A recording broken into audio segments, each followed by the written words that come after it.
Hello, hello. हाँ, लोग नहीं आए। देखिए, स्टार्ट करते हैं। रिकॉर्ड भी रहेगा, जो लोग आएंगे देख लेंगे फिर से। एंड लेक्चर जो रहेगा आपका ऑर्गेनिक कंपाउंड्स का। तो मैं इसको हटा दे रहा हूँ। अभी देखिए। ठीक है जी। देखिए, देखिए, बोर्ड दिख रहा ना आपको? देखिए, ऑर्गेनिक कंपाउंड्स और हिंदी में इसको बोलते हैं कार्बनिक यौगिक। देखिए, कार्बनिक यौगिक, तो इनको बोलते हैं ऑर्गेनिक कंपाउंड्स। ऑर्गेनिक कंपाउंड्स ये है क्या? ऐसे यौगिक जो कार्बन और हाइड्रोजन से बने होते हैं। नॉर्मल देखिए, वैसे तो वो तो हाइड्रोकार्बन है, सिंपल जो कार्बन से बना रहेगा। कार्बन से बने सभी यौगिक कार्बनिक यौगिक कहलाते हैं। वो ऑर्गेनिक होता है। जैसे CH4 हो गया, अपना C2H6 हो गया, C3H8 हो गया, यहाँ तक कि C2S4 हो गया। ये सभी कार्बनिक हैं। क्यों? चूंकि ये कार्बन से बने हुए हैं। तो कार्बनिक का मतलब यही था कि जो कार्बन से बनेगा। तो ये जो C2H6 है, दो बार हो गया, इसको मैं C2H4 कर दे रहा हूँ। तो C2H4 जो है ये कार्बनिक यौगिक है, क्योंकि इसमें कार्बन है और यहाँ पर भी कार्बन है, यहाँ पर भी कार्बन है।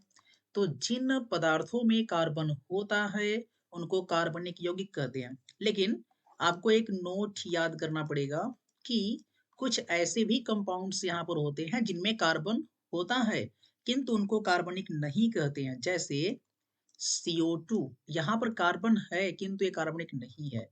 एंड इसके अलावा H2CO3, तो इसमें भी कार्बन है किंतु ये कार्बनिक नहीं है। और चाहे जो कार्बोनेट हो जाए, CO3 डबल माइनस वाला कंपाउंड, चाहे जो कार्बोनेट रहेगा, जैसे sodium carbonate Na2CO3 and sodium bicarbonate NaHCO3, carbonate है। एंड CaCO3, चाहे जो जहां पर कार्बोनेट आ जाए तो वो कार्बनिक नहीं है। तो जो कंपाउंड्स कार्बन से बने होते हैं उनको कार्बनिक कहते हैं। और कुछ ऐसे भी होते हैं जो कार्बनिक हैं, कार्बन है किंतु वे कार्बनिक नहीं है। तो अगर इनमें कार्बन है, फिर आप इनको क्या बोलेंगे? कार्बन है, कार्बन, और आप इनको कार्बनिक नहीं कहेंगे तो क्या कहेंगे? देखिए, तो इनका नाम दे देंगे आप इनऑर्गेनिक कंपाउंड्स। तो इन सभी को यहाँ पर जो भी लिखे गए हैं सबका नाम होता है इनऑर्गेनिक कंपाउंड्स। देखिए, ये सभी इनऑर्गेनिक होते हैं। ये हो गया कार्बन के बारे में। अब कार्बन से ही संबंधित एक और टॉपिक होता है जिसको बोलते हैं हाइड्रोकार्बन। ये बहुत ही खास चीज है। तो अगला टॉपिक है हाइड्रोकार्बन। अब ये क्या होते हैं? हाइड्रोकार्बन उनको बोलेंगे जो कार्बन और हाइड्रोजन से मिलकर बने होते हैं। अब कार्बन और हाइड्रोजन से अगर कोई पदार्थ मिलकर के बना है तो उनको हाइड्रोकार्बन कहेंगे। जैसे अगर मैं जैसे की बात करूं तो यहाँ पर देखिए, जितने भी कंपाउंड्स यहाँ पर हमने बताया था आपको, सब हाइड्रोकार्बन्स भी कहलाते हैं, क्योंकि सब में कार्बन और हाइड्रोजन है। तो सभी कार्बनिक भी हैं और सभी हाइड्रोकार्बन्स भी हैं। हाँ, कार्बन हाइड्रोकार्बन्स में क्या होता है, केवल कार्बन और हाइड्रोजन चाहिए। और अगर आप जैसे देखिए, मैं क्या कहूँ कि C2H6 क्या है, तो आप क्या बताएंगे कि ये हाइड्रोकार्बन है, क्योंकि इसमें कार्बन और हाइड्रोजन है। ध्यान दीजिए, C2H6, या मैं C2H4 कहूँ तो ये भी क्या है, हाइड्रोकार्बन है, प्लस कार्बनिक भी है। किंतु आपको ध्यान रखना पड़ेगा कि क्या कोई और कंपाउंड्स, जैसे अगर मैं बात करूं, अगर मैं बात करूं C2H6 की, और यदि मैं इसकी क्रिया करा दूं Cl2 से, तो ये क्या होगा, एक HCl को लेकर के बाहर निकल जाएगा। और चूंकि यहाँ पर C2H6 है ना, तो एक कम हो जाएगा, तो ये हो जाएगा C2H5 एंड Cl। ये देखिए, अब इसको क्या कहेंगे आप? ये कार्बनिक था, हाइड्रोजन परमाणु एक Cl2 क्लोरीन है, इससे क्रिया कराओ, एक HCl को लेकर के बाहर निकला तो यहाँ पर ये C2H5Cl बन गया। अभी इसे क्या बोलेंगे? इसमें कार्बन भी है, हाइड्रोजन भी है और एक एलिमेंट और आ गया अलग, क्लोरीन। अब इसे क्या बोलेंगे? इसको भी हाइड्रोकार्बन्स ही कहेंगे, किंतु ये हाइड्रोजनों का व्युत्पन्न कहलाएगा। ये तो हाइड्रोकार्बन्स का व्युत्पन्न कहलाएगा क्योंकि इसमें हाइड्रोजन आ गया। तो हाइड्रोकार्बन्स उनको कहते हैं जो कार्बन और हाइड्रोजन से मिलकर बने होते हैं। अब ये हाइड्रोकार्बन जो होता है वो दो प्रकार का होता है। अब यहाँ से कहानी आपकी स्टार्ट होगी, चूंकि हमको पढ़ना है आईयूपीएससी। आईयूपीएससी का स्टार्टिंग पॉइंट मैं बोल रहा हूँ आपको। हाइड्रोकार्बन जो होता है वो दो प्रकार का होता है। देखिए, आप जानते होंगे, सुने भी होंगे, एक को बोलते हैं संतृप्त हाइड्रोकार्बन। देखिए, संतृप्त हाइड्रोकार्बन और एक होता है असंतृप्त हाइड्रोकार्बन।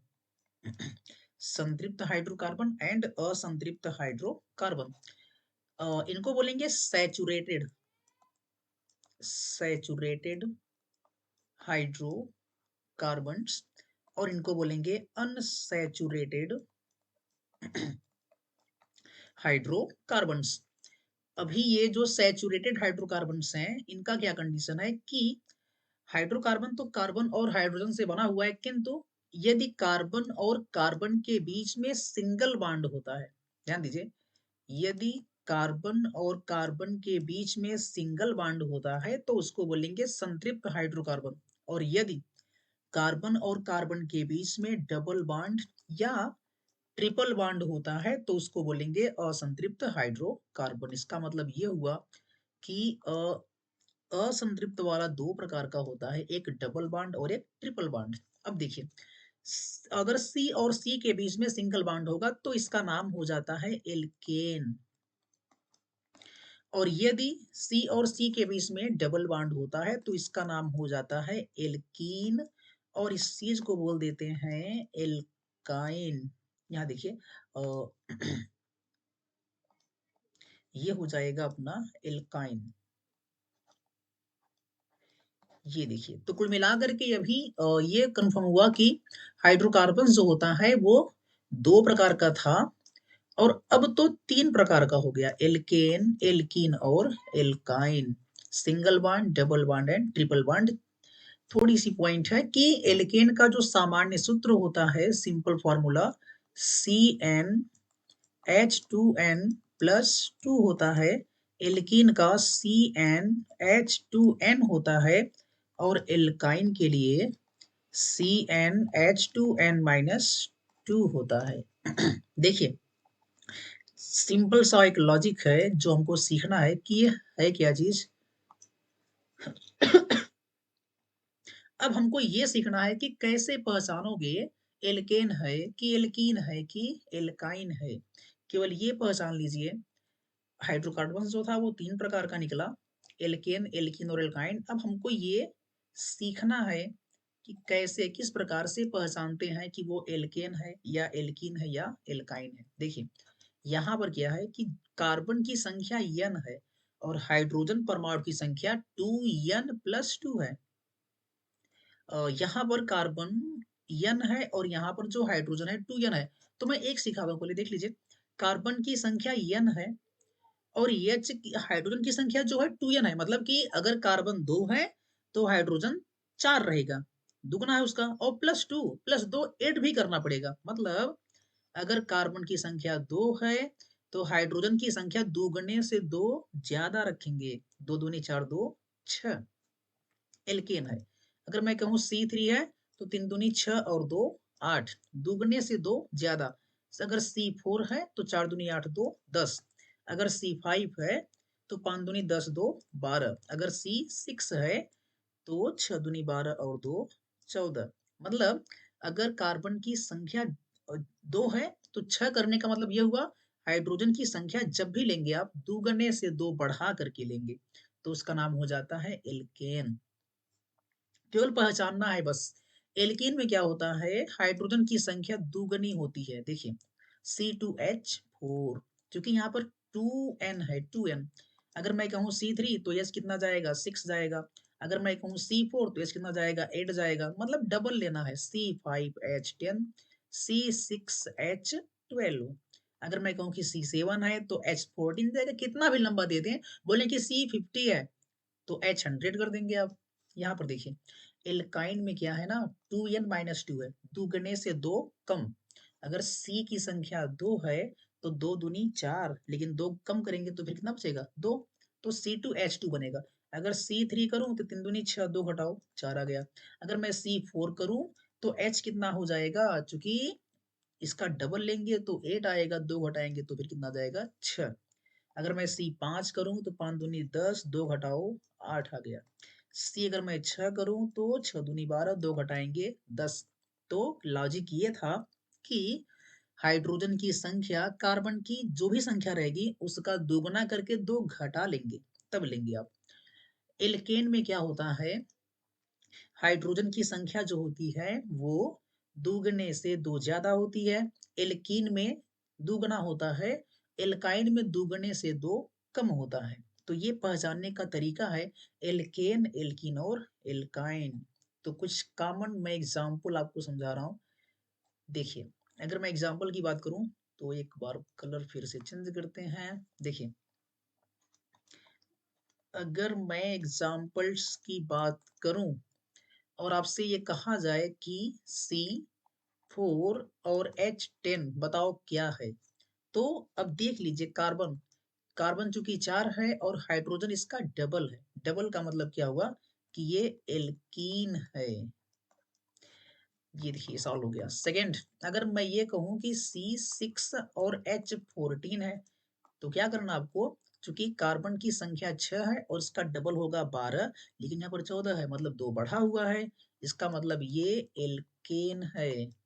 एक और लेते हैं, अगर मैं ये कहूं कि अपने पास C30 एंड जो H है वो है 62, अब बताओ क्या होगा। तो यहाँ पर हाइड्रोजन की संख्या जो है वो दुगने से 2 ज्यादा है, चूंकि 30 डबल करेंगे 60 आएगा, 2 बढ़ाओगे तब जाकर के 62 आएगा। तो ये हो गया अपना एल्केन। कितना भी बड़ा संख्या आ जाए, हाइड्रोजन की संख्या को चेक करके आप बता सकते हो कि वो एल्केन है या एल्कीन है या एल्काइन। अब देखिए, अभी यदि मैं इनके नामकरण की बात करूं तो नामकरण कैसे बनाएंगे। देखिए ये पूरा आपका, ये देखो पूरा आपका मटेरियल है जो आज हमने बताया अभी तुरंत। ये देखिए ये पूरा आपका मटेरियल था कि यहाँ से कार्बनिक ऑर्गेनिक कंपाउंड्स क्या होते हैं, कार्बन से बने यौगिक हाइड्रोकार्बन्स क्या होता है, और हाइड्रोकार्बन्स के प्रकार संतृप्त असंतृप्त। असंतृप्त दो टाइप का होता है, एल्कीन एल्काइन। संतृप्त वाले को पैराफिन भी कहते हैं, इसलिए एल्केन है केवल। तो कुल मिलाकर के 3 प्रकार का एल्केन एल्कीन एल्काइन मिला था। तीनों के फॉर्मूले हो गए, तीनों को पहचानने का तरीका इधर रखा गया है। अब अगर इनके नामकरण की बात की जाए, यहाँ पर जो कंपाउंड्स लिखे गए हैं आप इनको देखिए। ये जो कंपाउंड्स लिखे गए हैं C2H6 and C3H8, C4H10, C5H12, ये सब जो नाम लिखे गए हैं, फॉर्मूले लिखे गए हैं, इनका नाम कैसे बनाएंगे आप। तो विदाउट आईयूपीएसी नियम का ही हम लोग इसका नाम बना सकते हैं। देखो कैसे, तो मैं यहाँ से आपको स्लाइड बगल करके दिखा रहा हूँ, इसके जस्ट बगल में ही, कि किस प्रकार से आप इनका नाम बनाओगे। चलो इधर कर दे रहे हैं एक साइड, किस प्रकार से इनका नाम आप बनाएंगे। देखिए अब हमको 3 चीज पहचानना है फिर से एक बार, कि एक एल्केन होता है, हाइड्रोकार्बन्स में एक एल्केन होता है, और एक एल्कीन होता है, और एक होता है एल्काइन। तो एल्केन एल्कीन और एल्काइन ये 3 प्रकार के हो गए। अब देखिए एल्केन कैसे पहचानोगे, तरीका बता दिया गया। एल्कीन कैसे पहचानेंगे उसका भी तरीका आपको मालूम है, यहाँ पर बताया गया है। और एल्काइन किस प्रकार से पहचानेंगे उसका भी तरीका यहाँ पर दिया गया था। तो यहाँ एल्केन एल्कीन एल्काइन को किस प्रकार से आप पहचानेंगे उनके तरीके आपको बताए गए हैं। अब हमको ये चेक करना है बस कि यदि एल्केन है तो उसमें CnH2n+2 को फॉलो कर रहा है। एल्केन है, हाइड्रोजन की संख्या कार्बन की संख्या के दुगने से 2 ज्यादा है तो एल्केन हो गया। एल्केन में अगर आपको पहचान में आ जाए कि एल्केन है तो वहां पर आपको ANE लगाना है। एन, चूंकि एन यहाँ पर है और एल्कीन के लिए आपको ENE अप्लाई करना है। एल्काइन के लिए YNE। तो एन, इन, आइन तीन प्रकार का फिर से मिल गया हमको। एन, इन और आइन, एल्केन, एल्कीन और एल्काइन, यही था। एन, इन और आइन, बस इतना पहचानना है कि एल्केन है कि एल्कीन है या एल्काइन है। ये जो नियम इधर लिखाया गया इसीलिए बताया गया था आपको, जिससे आप ये पता कर पाए कि वो है क्या। अभी देखिए, अब हमको ये तो मालूम चल गया कि एन एल्केन है या एल्किन या एल्काइन, फिर नाम कैसे बनाओगे। देखिए, अब कार्बन की संख्या की बात करते हैं। कार्बन संख्या 2, कहीं पर 3, कहीं पर 4, कहीं पर 5। आप देखिए यहाँ पर 2 है, फिर 3 है, 4 है, 5 है, 6 है। कार्बन की संख्या देखिए यहाँ पर 2, 3, 4, 5, 6। कार्बन की संख्याओं के बेस पर ही नाम बनाया जाता है। तो अभी एक पॉइंट आपको ये सीखना है कि कार्बन की संख्या को किस प्रकार से माइनस किया जाएगा। देखिए, कार्बन की संख्या को किस प्रकार से माइनस किया जाएगा, हम लोग उसको समझते हैं। कार्बन की संख्या यदि एक दिखाई पड़े, ध्यान देना, ये 10th में भी था। कार्बन की संख्या यदि एक दिखाई पड़े तो उसके लिए जो नाम बनता है ना उसको बोलते हैं मेथ। और अगर 2 आ जाए तो उसको बोलते हैं एथ। और यदि 3 आ जाए तो उसका नाम होता है प्रोप। 4 आ जाए तो उसका नाम होता है ब्यूट। और यदि 5 आ जाए तो उसका नाम होता है पेंट।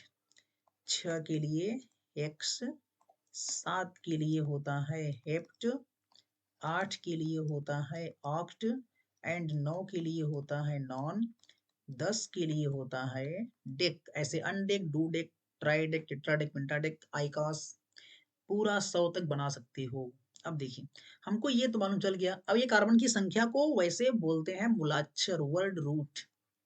कार्बन की संख्या जो दिखाएगा उसको वर्ड रूट कहते हैं। वर्ड रूट, ये वर्ड रूट है। अब यदि किसी का नाम लिखना है, जैसे C2H6 का नाम लिखना है, तो कार्बन की संख्या कितनी है, यहाँ पर 2 है। बस कार्बन की संख्या चेक करनी थी। कार्बन की संख्या 2 है, 2 के लिए यहाँ पर लिखा गया है एथ, तो उसको लिख लीजिए एथ। और हमको ये मालूम चले कि ये है क्या, तो हाइड्रोजन जो है ना वो कार्बन के डबल से हो जाता है। 2 दूनी 4, 2 6 है, दुगने से 2 ज्यादा माने लिए एल्केन हो गया। तो एल्केन में एन लगा देंगे तो इसका नाम हो जाएगा एथेन। और यदि मैं कहूं कि आप C4H8 का नाम बताओ, तो यहाँ पर हाइड्रोजन जो है कार्बन के डबल है, मतलब ये एल्कीन है। अब कार्बन संख्या 4 के लिए होता है ब्यूट, तो आप यहाँ पर लगा देंगे ब्यूट। और चूंकि ये एल्कीन था तो एल्कीन का नाम क्या लिखेंगे, ईन। तो ये नाम बन गया ब्यूटीन। इस प्रकार से नाम बनाते हैं, कितना भी लंबा नाम दे दिया जाए। अगर मैं कहूं कि आप C6H14 का नाम लिखिए, तो क्या करेंगे, चूंकि 6 के लिए देखना पड़ेगा, पहले ये हेक्स है तो लिख लेंगे आप हेक्स, ये हो गया हेक्स। और ये 14 था, तो अभी ये 14 माने गया, डबल से 2 ज्यादा है, मतलब ये एल्केन है। अगर एल्केन है तो एन लगाएंगे तो नाम हो जाएगा इसका हेक्सेन। इस प्रकार से आप नाम भी बना सकते हो। मतलब अगर मैं यहाँ पर बात करूं नामकरण की, तो आप आसानी से सबका नाम निकाल सकते हो। जैसे देखिए यहाँ पर चूंकि यहाँ पर देखिए क्या होगा, ये एल्केन है, 2 के लिए होता है एथ, और एन आ जाएगा, एथेन हो गया। 3 के लिए लिखा गया था प्रोप, तो क्या हो जाएगा, प्रोपेन हो जाएगा। एन लगाना है बस। 4 के लिए होता है ब्यूट, वर्ड रूट, इधर लगाना है एन, ब्यूटेन। 5 के लिए लिखा गया था पेंट, इधर हो जाएगा एन, पेंटेन। 6 के लिए होता है हेक्स, इधर आ जाएगा एन तो बन जाएगा हेक्सेन। ऐसे यहाँ पर 2 के लिए होता है एथ और लगा देंगे इन, एथीन। इधर लगाएंगे प्रोप और लगा देंगे इन, प्रोपीन। इधर लगाओगे 4 के लिए ब्यूट और इन, ब्यूटीन 5 के लिए होता है पेंट और लगा देंगे इन, तो पेंटीन। इस प्रकार से आप किसी का भी नामकरण कर सकते हो। अगर मैं इसकी बात करूं तो 3 के लिए होता है प्रोप और चूंकि एल्काइन है तो आइन लगेगा, तो इसका नाम हो जाएगा प्रोपाइन। तो इसे क्या बोलेंगे? ब्यूटाइन। इस प्रकार से आप किसी का भी नाम बना सकते हो, बहुत ही आसान है हाइड्रोकार्बन्स का नाम बनाना। तो ये पूरा आपका थियरी था कि किस प्रकार से हाइड्रोकार्बन्स को नाम बनाएंगे और कैसे पहचानेंगे कि वो एल्केन है या एल्कीन है या एल्काइन। तो ये आपका पूरा है हाइड्रोकार्बन्स। कार्बनिक यौगिक क्या होते हैं, हाइड्रोकार्बन्स क्या होते हैं, कैसे पहचानते हैं, और प्लस उनका नाम किस प्रकार से बनाते हैं। यहाँ था वर्ड रूट, ये पूरा वर्ड रूट है, आप इसको देख लीजिए। ये था पूरा कहानी, और बस इसी पर लेक्चर खत्म करते हैं।